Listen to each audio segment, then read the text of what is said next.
हमारे व्यूअर्स, अब सबसे पहले तो ट्रेडर्स के बारे में बताइए, वो क्या करें? ट्रेडर्स स्टॉप लॉस फॉलो करें 24,575 इंट्राडे में निफ्टी के लिए, और बैंक निफ्टी पर 55,800, ये आपका इंट्राडे स्टॉप लॉस है। आगे बड़ा सपोर्ट 24,365 24,500 की रेंज में निफ्टी पर मिलेगा, और बैंक निफ्टी पर 55,375 55,575 अगला बड़ा सपोर्ट है। अब आपको क्या करना है कि मार्केट कितना गिरेगा, रिकवर होगा कि नहीं होगा, रिकवरी कितनी आएगी, कितनी टिकाओगे, ये सब सवाल अपने आप से बिल्कुल ना पूछे, और किसी और से भी नहीं। अच्छा। हाँ, क्योंकि इनके जवाब पहली बात तो आपको मिलेंगे नहीं, मिलेंगे तो सही मिलेंगे कि नहीं, और सही मिल भी गए तो आप उससे कुछ ढंग से सही काम कर पाएंगे ही नहीं, इसकी कोई गारंटी। आपको सिर्फ एक सवाल अपने आप से पूछना, आपकी रिस्क लेने की ताकत कितनी। व्हाट इफ़ मार्केट और ख़राब हो जाए तो, व्हाट इफ़ 24,500 टूट जाए तो, व्हाट इफ़ 24,600, आप किस लेवल तक रिस्क ले सकते हैं, किस लेवल तक आप लॉस।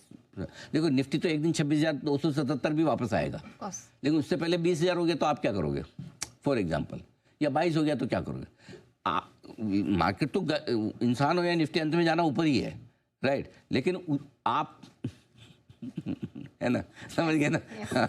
तो पॉइंट ये कि आप कितनी अपनी पोजीशन संभाल रखे हो। तो ट्रेडर्स को हमेशा बजाय मार्केट डायरेक्शन के ज़्यादा इंपॉर्टेंट है कि टफ टाइम में आपको अपना रिस्क मैनेजमेंट, आपके पास पैसा कितना है, मार्क टू मार्केट लॉस भरने की ताकत कितनी है, वो आपको देखना है।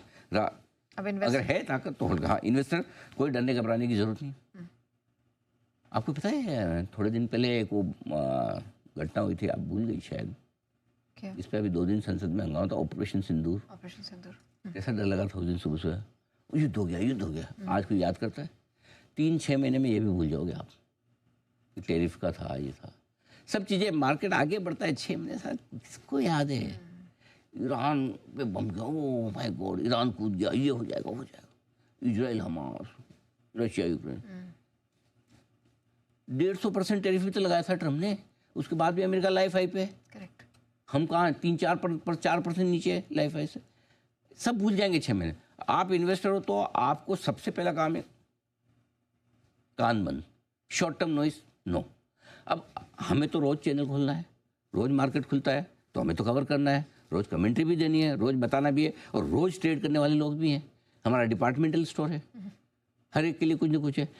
जो मतलब जिन कंज्यूमर की ताकत ज़्यादा होती है, जो रोज़ टाइम वेस्ट नहीं करना चाहते, वो आते हैं ना डिपार्टमेंटल स्टोर में, एक साथ महीने 2 महीने 6 महीने का सामान खरीद के जाते हैं, बाद में आएंगे वापस। तो आप इन्वेस्टर हैं तो 2-4-6 महीने के लिए भूल जाइए कि कुछ हुआ है। पहली चीज़ तो कोई ऐसा बड़ा रिएक्शन आ भी नहीं आए तो भूल जाइए, कौन जाने ट्रेड इसके चक्कर में ट्रेडिंग जल्दी से हो जाए।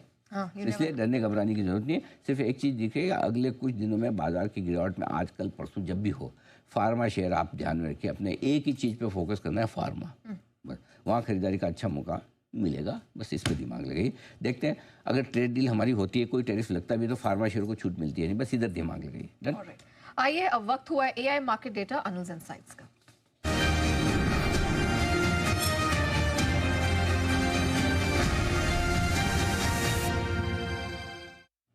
सब बताएं बिग डेटा। एनएससी पर कल जो टर्नओवर हुआ 90,000 करोड़ से कम का, एक्सपायरी के ठीक एक दिन पहले। आमतौर पर टर्नओवर ज़्यादा होना चाहिए, 7 जुलाई के बाद का मतलब एक्शन कम है, एक्टिविटी कम है, लोगों का इंटरेस्ट कम है। हमारा पूरा है, हमें तो कमेंट्री करनी है। बैंक निफ्टी और निफ्टी दोनों में एक्सपायरी के ठीक एक दिन पहले के जो रोल ओवर है वो पिछले महीने के मुकाबले में कम है, इंटरेस्ट सेक्शन का। इंडेक्स लॉन्ग पोजीशन 14% पर 5 महीने के लोअर लेवल पे है। एफआई ने लगातार 8वें दिन बिकवाली की है, घरेलू फंड ने लगातार 18वें दिन खरीदारी की है। 18 फरवरी के बाद ऐसा हुआ है, 18वें दिन लगातार खरीदारी है। रुपया 5 महीनों के निचले स्तरों पर है, बस यही रह जाए तो ठीक। आज भी कमज़ोर तो होना है, पता नहीं रिकॉर्ड लो 58 पैसा और कमज़ोर हो गया तो हम रिकॉर्ड लो पे पहुंच जाएंगे, जिसका डर आज पूरा है कि रिकॉर्ड बनाएगा लेकिन नीचे की तरफ। अब आइए